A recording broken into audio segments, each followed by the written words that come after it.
Will Verstappen survive Qatar's physical war the same way he dominated Vegas, or will this desert circuit finally expose a weakness even he cannot solve?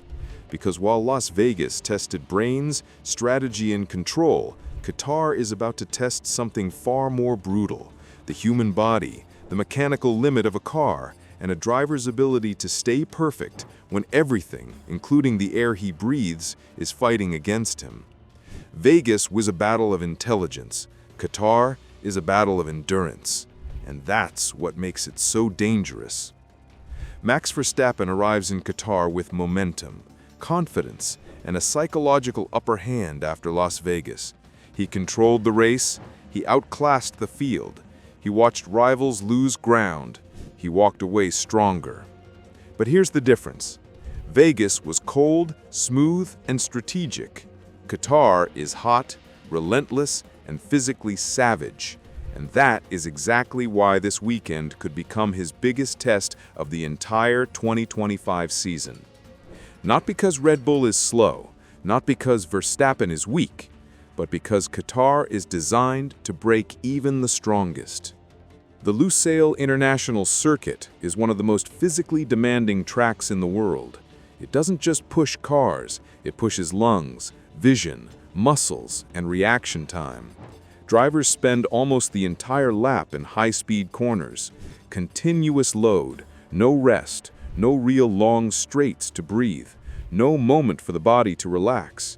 It is a relentless lateral G-force for lap after lap in desert heat.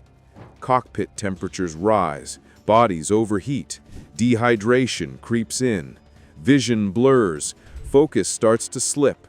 And when that happens, even a world champion is just a human sitting in a machine traveling at insane speed.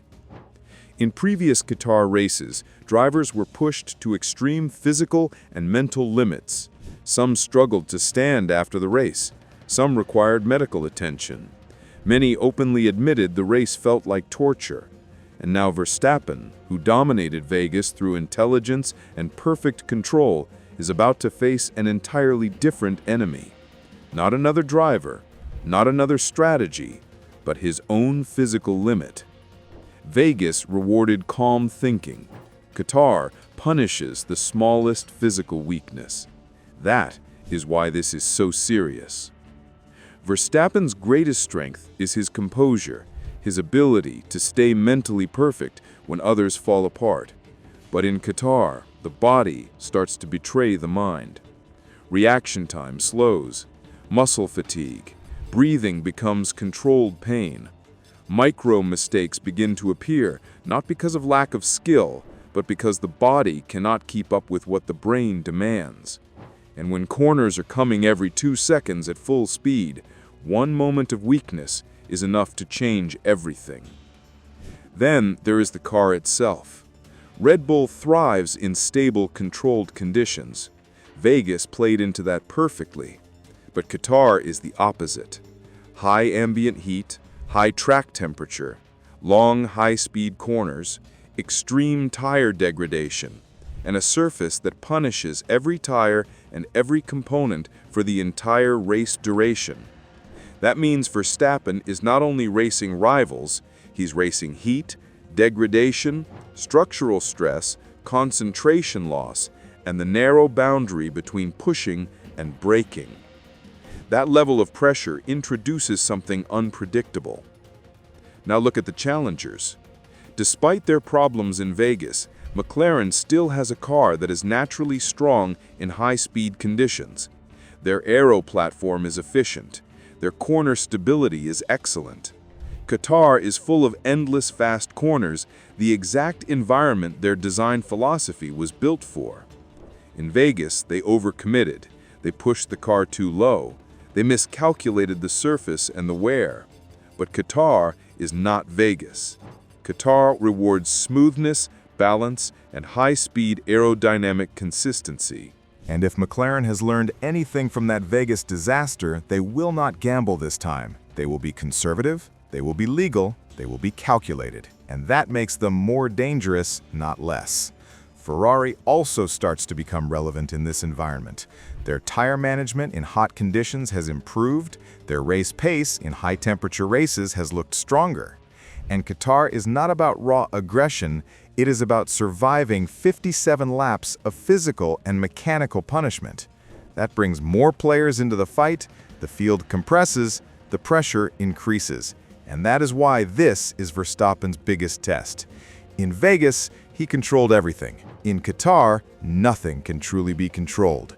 Even the best preparation can be destroyed by heat, dehydration, and degradation. Imagine driving flat out with 5 G-forces tearing at your body while sitting in a metal box exceeding 50 degrees, wearing full fireproof gear, managing battery, brakes, tires, strategy, traffic, and track limits all at once for nearly 2 hours. That isn't driving. That is a survival experiment at 300 kilometers per hour. And Qatar gives you no mercy. There is no time to relax, no time to blink, no time to exhale. Every lap is a final lap. Every corner is a test. Every mistake is amplified by exhaustion. That is why Qatar is feared. That is why drivers dread it. And that is why this weekend is more than just another race on the calendar. Now add the championship context on top of that. The margins are tighter. The pressure is higher. Every point matters. Everyone knows it. That means drivers will push more than usual, teams will gamble more than usual, strategy will be more aggressive. And when aggressive decision-making collides with brutal conditions, errors happen. That increases the unpredictability of the race. On top of that, Qatar's track limits are notoriously tricky. High-speed exits, wide runoffs, narrow boundaries. When fatigue sets in, precision drops by millimeters. And in this sport, millimeters produce penalties. Even the sharpest driver can fall victim to tiny misjudgments when the brain is under extreme stress. Tire degradation is another major factor. Qatar devours tires. The high-speed corners generate constant lateral load, the surface itself is aggressive, pressures rise, temperatures spike, blistering threatens. That means strategy becomes more important than lap time. One wrong compound, one mistimed stop, one wrong pressure setting, and the race collapses. This is where Verstappen's fate is no longer in his hands alone.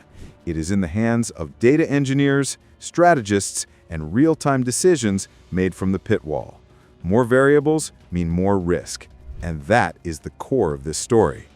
Vegas showed Verstappen at his most dominant, precise, calm, intellectual. Qatar will demand something else: physical resilience, absolute discipline, perfect execution while suffering. This is not a race he can simply outthink the field in. This is a race he must outlast them in, and that is far more brutal.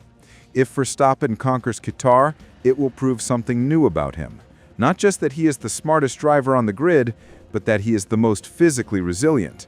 It will reinforce the idea that no environment can break him.